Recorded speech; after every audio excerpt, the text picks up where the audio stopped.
પોરબંદરની ભાવસીજી સરકારી હોસ્પિટલમાં ઓનલાઈન ટોકન સિસ્ટમથી કામગીરી કરવામાં આવે છે, જેમાં સ્ટાફનો વધારો કરવા માટે સામાજિક આગેવાન દ્વારા માંગ કરાઈ હતી। સ્ટાફના અભાવે લાંબી લાઈનો થતી હોવાથી દર્દીઓને ભારે મુશ્કેલી વેઠવી પડે છે। પોરબંદરની ભાવસીજી સરકારી હોસ્પિટલમાં છેલ્લા ઘણા સમયથી QR કોડ સ્કેન કરી દર્દીઓ કેશ કાઢી શકે તેવી સુવિધા ઉપલબ્ધ કરવામાં આવી છે।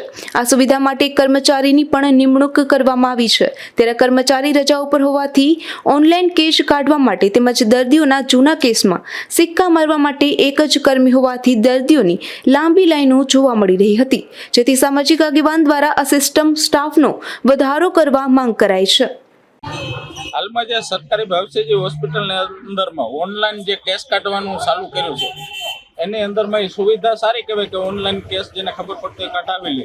તો હવે ઓનલાઈન કાઢવા માટે જે એજન્સીને કોન્ટ્રાક્ટ આપેલો હોય એના એક જ હેલ્પર છે, ઓપરેટર।